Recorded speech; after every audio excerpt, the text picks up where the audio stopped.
Welcome to SciTech Info channel, my dear students. In today's session, I'll be explaining about money and banking. This chapter is given in your economics class 12 book.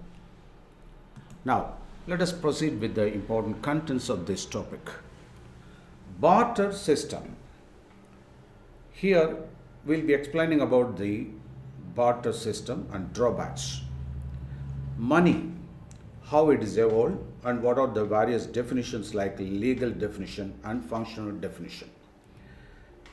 Then we will be explaining about Indian monetary system, money supply, high powered money, then money multiplier, then what is bank, and what are the major two types of bank like commercial bank and the central bank. The central bank is also called Reserve Bank of India, that is RBI in India.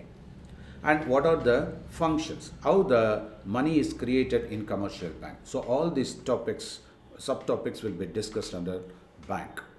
Then we need to know something about the cash reserve ratio, statutory liquidity ratio, and legal reserve ratio. Then I'll be explaining about the repo rate and reverse repo rate. Now, let me explain about the barter system where no money is transacted. So, the transaction takes place only in terms of exchange of commodities. For example, if the seller has enough, for example, vegetables, and the other buyer has enough for example, that is any metal works or anything, they will exchange. Okay, but the problem here arises on what basis they are equated. That is the biggest issue. For example, now we have got certain drawbacks like there is a lack of double coincidence of wants. We do not know that is actually what is the requirement of that person and whether on value wise they are same. So these are all the basic problems. And there is no lack of divisibility also. We cannot exactly match. Then there is no store of value, and also there is a lack of common measure of value.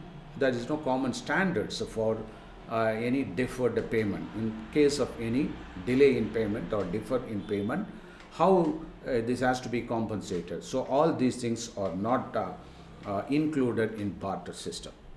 Then money. So this is accepted as a means of exchange. It's a measure of value. It is a store of value. And let us see how this money is evolved.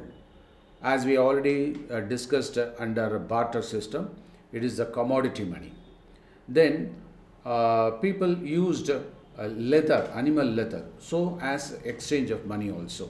So that is called animal money. Then metallic money, and it is full bodied money and token coins. Then we have paper money, that is representative of paper money.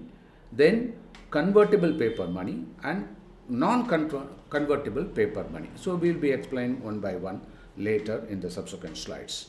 Then credit money, and we have got the plastic money also. Nowadays we have got credit cards and debit cards. With all that, now there is an evolution of bitcoins also. Now, when we talk about money, there is a legal definition for that.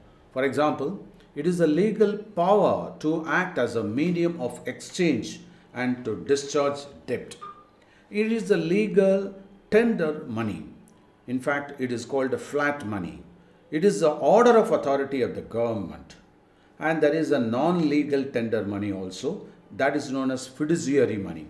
It means the acceptance is not compulsory, but it's based on mutual interest, like in the case of checks, bills of exchange, etc. Then the functional definition of money. It is nothing but anything accepted as a means of exchange. So it acts as a store of value. Then when we talk about the monetary system, particularly Indian monetary system, Reserve Bank of India issues currency notes whereas Government of India issues coins. So Reserve Bank of India is the monetary authority of India. Then how this money is supplied? That is a total amount of money available in an economy, and there are four alternative measures by RBI. The first one is, that is currency held by the public plus demand deposits plus other deposits with the bank. M2, that is the second measure, that is M1 plus this savings deposit through the post office, and M3, that is M1 plus net time deposits of commercial bank, and M4 is the sum of M3 and the total deposit with the post office savings organization, excluding the national service, savings certificate. NSC is not included here. Now, high powered money, HPM, which is nothing but the sum of currency held by the public and the reserves of the commercial banks. So it can be represented as simply HPM is equal to R plus C for our memory. So the vault cash and bank deposit with RBI, so that is the HPM. Now let us talk about this money multiplier, which is nothing but the ratio between stock of money and the stock of high power money. Now let us proceed with the banks. So bank is nothing but the institution which receives funds from the public. It gives loans to the needy persons and advances. Whereas these commercial banks accepts and deposits from public, then they lend out money to consumers and they give loan to investors, then thereby they earn profits. Money, how it is created by the commercial bank through bank deposits, then money creation is done by, and it is given as a simple formula as initial deposit into the reciprocal of legal reserve ratio. So it is the product, money creation is nothing but the product of initial deposit and the reciprocal of legal reserve ratio, which is simply represented by LRR. Now let us talk about central bank. Here in our country it's called Reserve Bank of India. It is a apex body. It controls, regulates, directs and operates the entire banking system and monetary system of our country. What are the different functions of Reserve Bank of India? It issues currency, it has credit control, and it is the banker to the government, it is the banker to the banks, it is the lender to the last resort, and it is the custodian of foreign exchange reserves also. Now let us talk about various ratios and rates. CRR is nothing but the cash reserve ratio. It is the minimum percentage of banks' total deposits with RBI. SLR, which is nothing but statutory liquidity ratio, that is the minimum fixed percentage of its assets, that is either in terms of cash or liquid assets. This can be kept with the bank itself.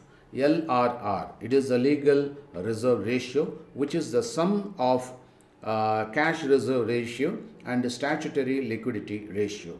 The legal minimum fraction of deposits can be called the LRR. Now, when we talk about the repo rate, which is nothing but the rate of RBI loan to commercial bank against the security pledged for the loan, that is also because that security is compulsory here. Now, reverse repo rate is nothing but the interest rate of the commercial bank deposits, and their surplus funds can be given to RBI. So this is called reverse repo rate. So far we have discussed barter system, money, Indian monetary system, money supply, high powered money, money multiplier, banking, ratios and rates. I hope you would have enjoyed this video. Thank you for watching this video.